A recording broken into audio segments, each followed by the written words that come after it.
Hi friends, मैं संजय सोनकर आपके लिए अपने चैनल पर एक नया वीडियो बना उपलब्ध कराने के लिए आया हूं। इसके पहले मैंने 4 वीडियोज आपको उपलब्ध कराए थे और बीच में 2 दिन किसी कारणवश मैं वीडियोज नहीं बना पाया था, तो आज मैं उसी क्रम में अपना अगला वीडियो आपके सामने रखने जा रहा हूं। हाँ, पिछला वीडियो जो मेरा नाउन और उसके कॉन्सेप्ट के बारे में था, कुछ लोगों ने हमें कमेंट करके बताया कि वो थोड़ा सा आप हिंदी में मुझे समझाने का प्रयास करिए, तो लोगों के आग्रह पर मैं वो वीडियोज एक बार फिर से उसका हिंदी रूप समझाने और सिखाने का प्रयास करता हूं। तो आज हम उसी क्रम में उस नाउन को आपको फिर से समझाने जा रहा हूं। हाँ, एक और बात करनी है आपसे कि मेरे चारों वीडियो जो मैंने इसके पहले बनाए हैं, यदि आप उसे नहीं देख पाए हों तो आप मेरे YouTube channel English by Sanjay Sonkar sir पर जाकर देख सकते हैं। और अगर आपको वीडियो पसंद आते हैं तो उसे लाइक और सब्सक्राइब करना ना भूलिएगा। तो आइए आज हम देखते हैं अपने इस टॉपिक को। तो नाउन, हमने आपको पिछले वीडियोज में भी बताया था कि नाउन मीन्स संज्ञा होता है और संज्ञा मीन्स होता है नाम। तो इस बात से एक चीज स्पष्ट होता है कि कोई भी नाम, इस सृष्टि में जो भी नाम है, जो भी चीजें हैं, उनका कोई ना कोई नाम तो है। इसलिए अगर उनका नाम है तो चीजें नाउन ही होंगी, संज्ञा ही होंगी। ठीक है। और मैंने आपको परिभाषित करते हुए बताया था कि noun is a naming word. Noun is a naming word. दूसरी परिभाषा हम कह सकते हैं, तो हम ये कह सकते हैं एनी नेम इज नाउन, कि कोई भी नाम, जो नाम है वो क्या है, संज्ञा है। ठीक है। तो इस आधार पर हम A to Z कोई भी नाम ले लें, राम, मोहन, सोहन, गंगा, यमुना, कुर्सी,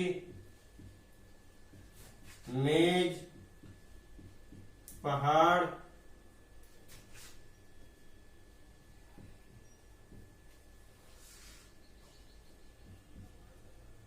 कौवा, कबूतर, एक्सेट्रा, कोई भी नाम हम लेते हैं तो ये सब क्या कहलाते हैं, नाउन कहलाते हैं। ठीक है। तो नाउन इस सृष्टि में जो भी वस्तु हैं, जो भी चीजें हैं, वो अगर उनको हम किसी भी नाम से पुकारते हैं, जानते हैं, तो वो नाउन है। ठीक है। अब बात करते हैं नाउन के काइंड्स के बारे में। तो हम कहते हैं कि नाउन हमारे मुख्यतः 5 प्रकार के होते हैं। ठीक है। कितने प्रकार के होते हैं, 5 प्रकार के होते हैं, जिसमें प्रथम हमारा है प्रॉपर नाउन।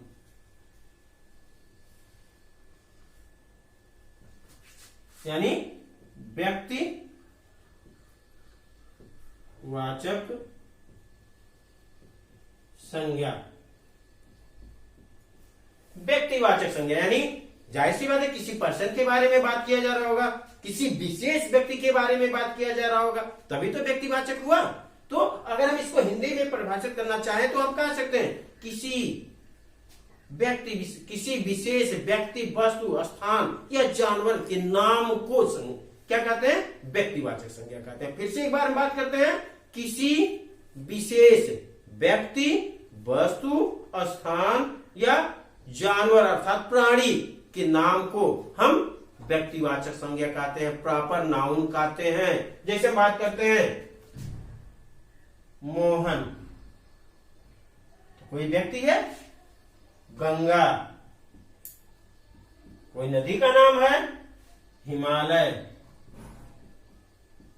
किसी पर्वत का नाम है। गीता, किसी किताब का नाम है। तो ये विशेष हुआ ना, क्योंकि अब इसको हम अलग करते हैं। अगर ये किताब कहते हैं, किताब तो तमाम है, वो तो क्लास में आ गया, समूह में आ गया, लेकिन हमें क्या करना है, विशेष बात करनी है। और जब हम विशेष की बात करते हैं तो वहां व्यक्तिवाचक संज्ञा होता है, प्रॉपर नाउन होता है। अंडरस्टैंड, इस बात को विशेष ध्यान रखिएगा कि प्रॉपर नाउन वही चीजें हैं जो विशेष है, स्पेशल है, पर्टिकुलर है।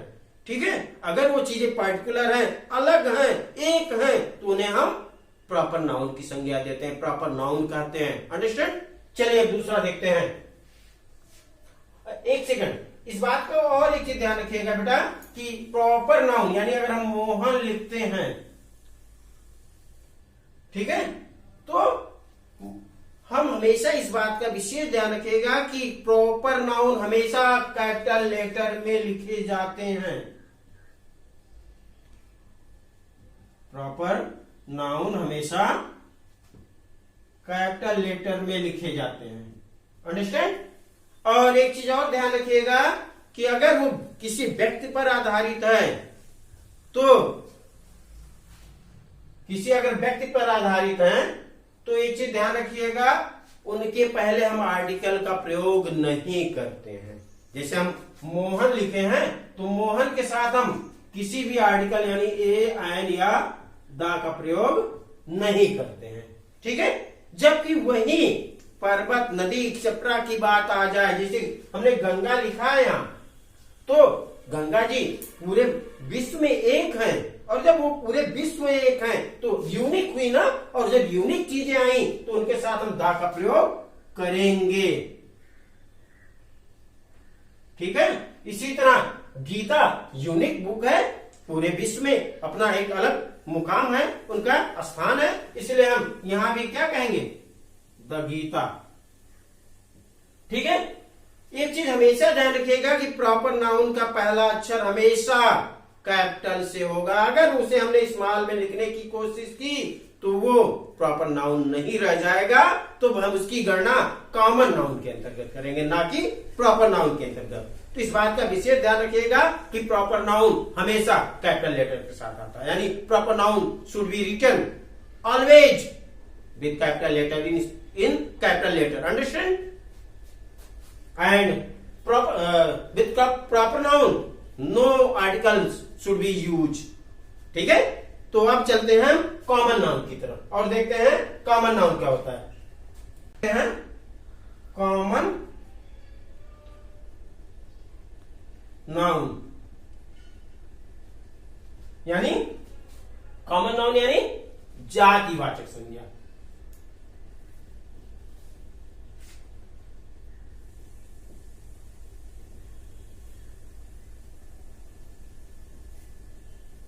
जातिवाचक संज्ञा मतलब किसी ये जाति की बात नहीं हो रही है, वर्ग विशेष की बात हो रही है। ठीक है? तो कॉमन नाउन यानी ऐसे संज्ञा जो किसी जाति, समुदाय, समूह की बात करें, वो क्या कहलाते हैं? कॉमन नाउन यानी जातिवाचक संज्ञा कहलाते हैं। ठीक है?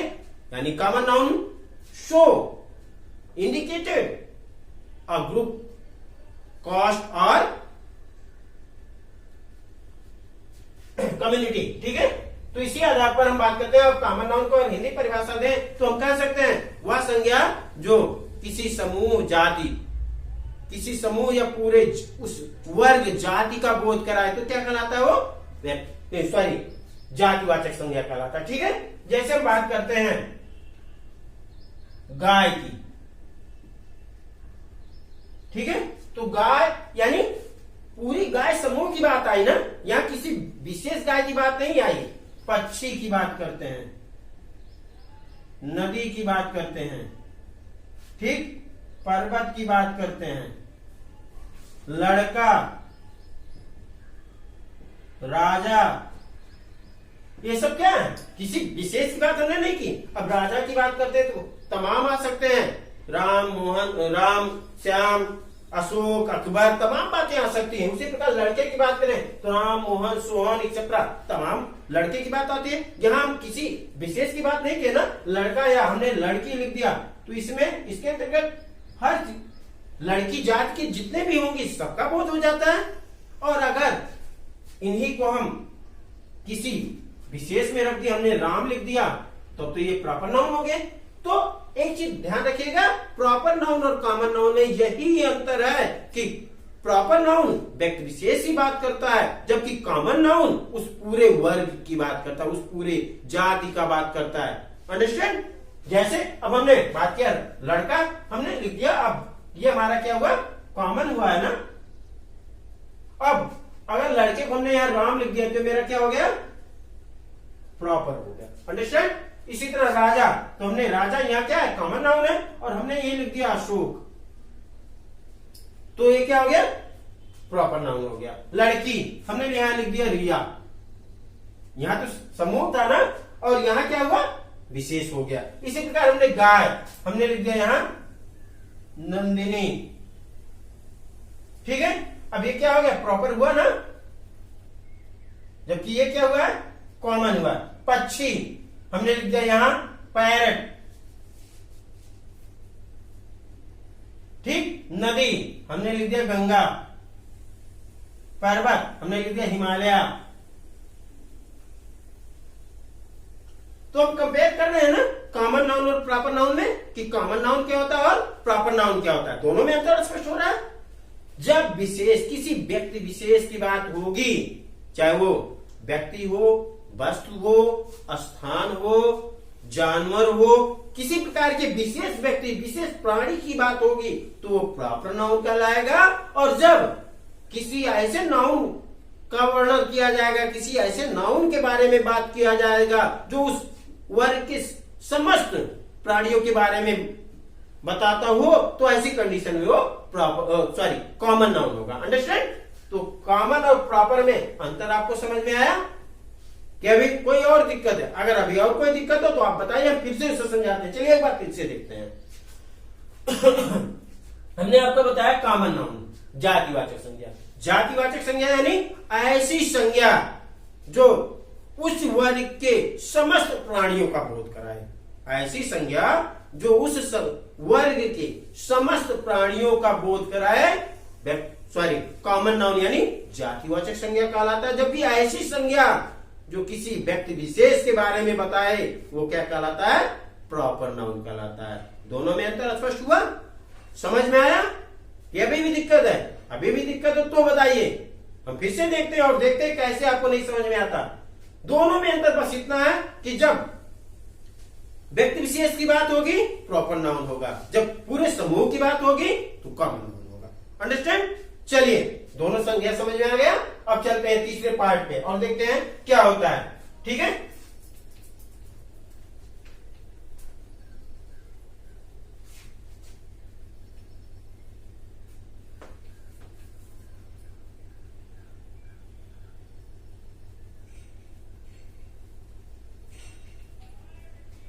तीसरा आपका है कलेक्टिव नाउन।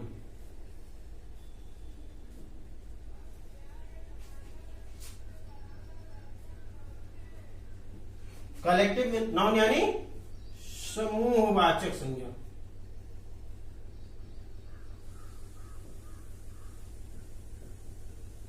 ठीक है, अब कलेक्टिव नाउन यानी समूहवाचक संज्ञा। कलेक्टिव किससे बना है? कलेक्ट से। कलेक्ट मीन्स क्या होता है? इकट्ठा करना।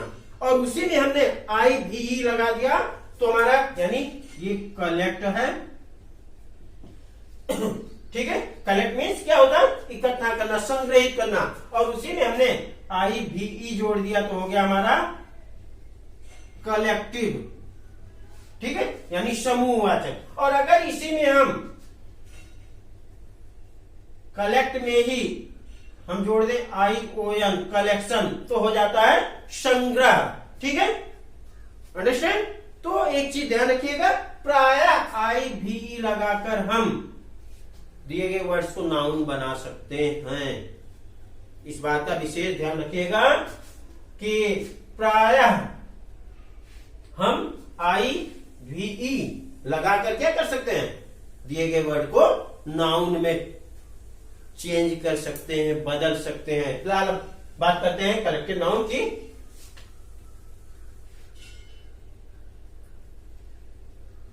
तो कलेक्टिव नाउन यानी समूहवाचक संज्ञा। अब समूहवाचक वर्ड से ही स्पष्ट है, ऐसी संज्ञा जो समूह का बोध कराए क्या कहलाता है? समूहवाचक संज्ञा कहलाता है। सिंपली सी बात है, हम किताबी परिभाषा में नहीं जा रहे हैं, हम आपको पढ़ाने नहीं सिखाने आ रहे हैं।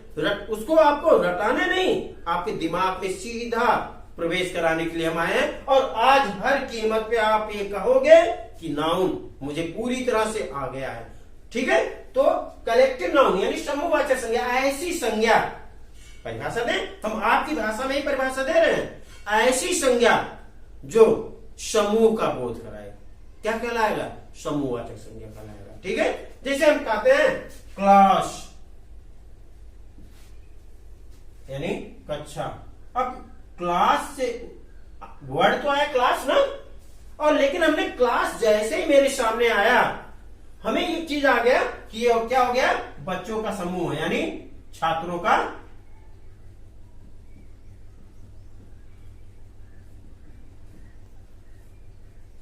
ठीक है, ठीक भैया, यानी छात्रों का समूह हो गया। उसी तरह अगर हम बात करें आर्मी, यानी सेना, तो भी है कि सेना का पूरा समूह आर्मी कहलाता है ना। ठीक इसी प्रकार हम तमाम वर्ड से ले सकते हैं, गैंग, ठीक है, बंच,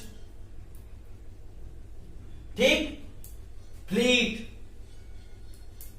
ऐसे तमाम वर्ड हैं जिनको हम कलेक्टिव नाउन के अंतर्गत रख सकते हैं। कलेक्टिव यानी जब भी समूह की बात आएगी, ठीक है, चाहे वो छात्रों का समूह, सेना का समूह, जानवरों का समूह, पक्षियों का समूह, ठीक है, अंगूर के गुच्छे हो, कुछ भी हो, जब भी वो समूह की बात आए करेंगे तो वो कलेक्टिव नाउन ही कहलाएंगे। अंडरस्टैंड, समझ गया? चले आगे।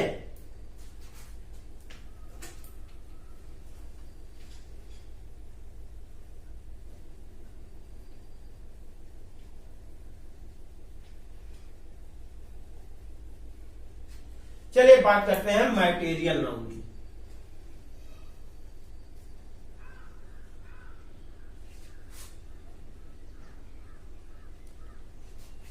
यानी पदार्थवाचक संज्ञा।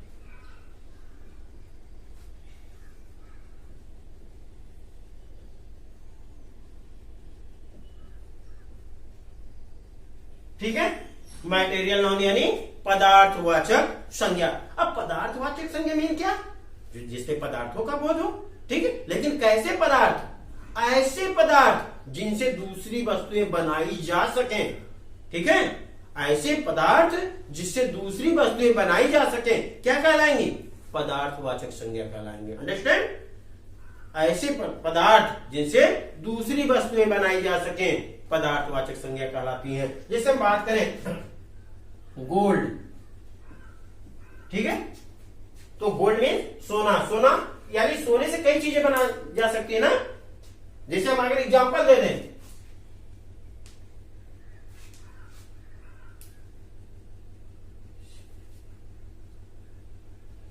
She has a ring of gold, ठीक है, उसके पास एक सोने की अंगूठी, किसकी अंगूठी है, सोने की अंगूठी, किससे बनी है, सोने से बनी है। तो सोना ये तो पदार्थ हुआ ना, लेकिन उससे वस्तु क्या बनी, रिंग, ठीक है। इसी प्रकार मिल्क,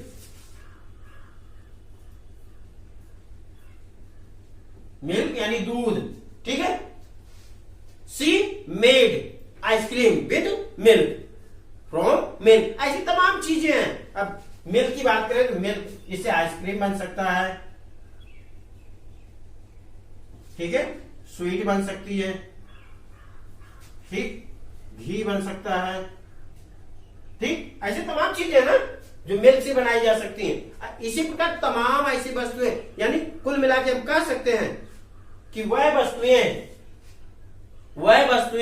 जिनसे दूसरे वस्तुएं बनाई जा सके, वह पदार्थ जिससे दूसरे पदार्थ बनाए जा सके क्या कहलाते हैं, पदार्थवाचक संज्ञा कहलाते हैं। ठीक है, थोड़ा स्पीड में पढ़ा रहे क्योंकि इसके पहले मैंने वीडियो जिसको दिया था, हाँ, कुछ लोगों ने कहा कि सर इसे और अच्छी तरह से समझाइए, हिंदी में बताइए जिससे हमें समझ में आ जाए। उस कारण मैंने आज ये प्रयास किया कि आपको इस तरह से समझाऊं ताकि आपको पूरी तरह से समझ में आ जाए। अन्यथा और ब्रेक लेके समझाते, लेकिन इसके पहले मैंने वीडियोस दिया है और इस कारण हम उसको बहुत ज्यादा डिटेल में नहीं जा रहे हैं। ठीक है, और अब चलते हैं एब्स्ट्रैक्ट नाउन।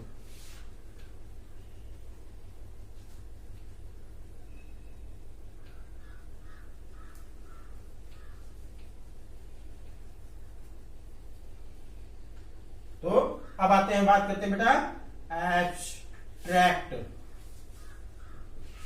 नाउन यानी गुणवाचक संज्ञा।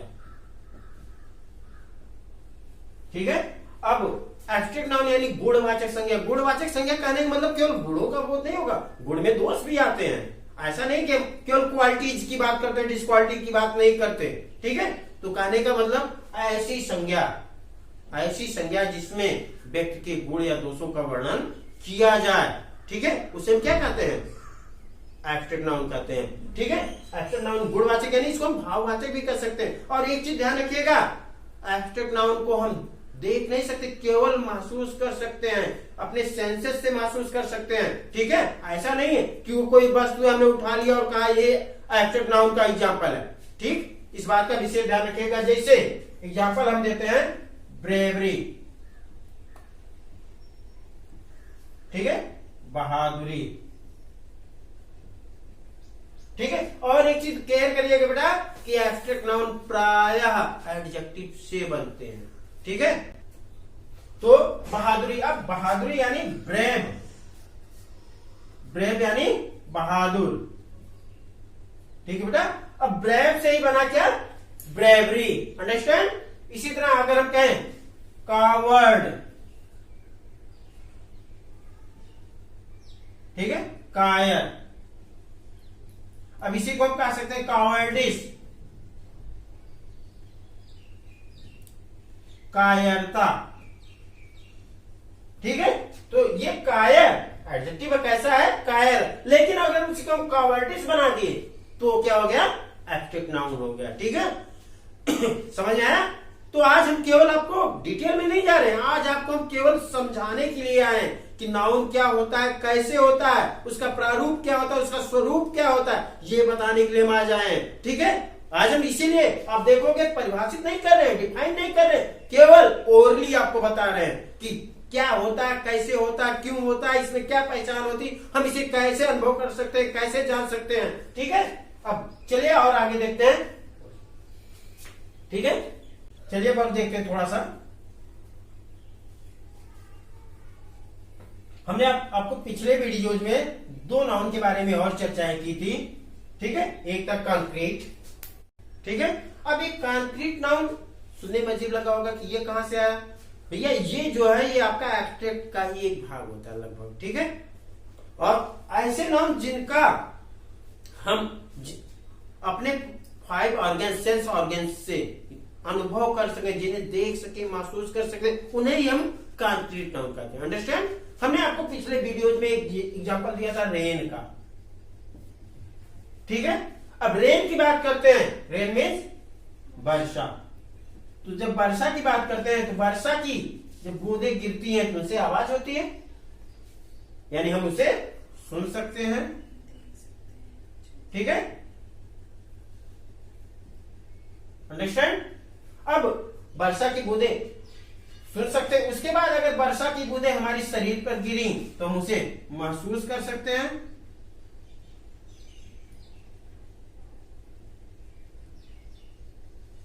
ठीक है, फिर अगर वर्षा की बूंदों को सूंघना चाहें तो उसका स्मेल चाहे जैसे भी होगा, कुछ तो उसका गंध ले सकते हैं।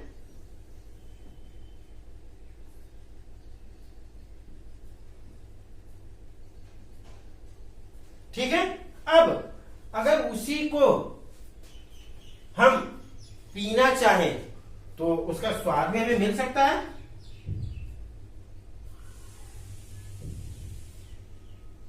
ठीक है, और वर्षा की बूंदे को हम आंख से देख भी सकते हैं। ठीक है, तो यानी ये हमारे ऑर्गन्स के द्वारा इसका अनुभूत किया जा सकता है ना। तो ऐसी चीजों को हम किसके अंतर्गत रखते हैं? कॉन्क्रीट नाउन के अंतर्गत रखते हैं। ठीक है, इसीलिए हमने आपको एक डायग्राम के सहारे, एक बिंदु के सहारे आपको बताने की कोशिश की है कि कॉन्क्रीट नाउन क्या हो सकता है। और एट द लास्ट अब बात करते हैं कंपाउंड नाउन की।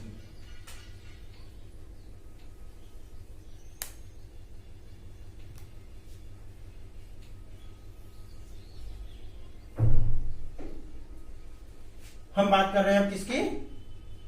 कंपाउंड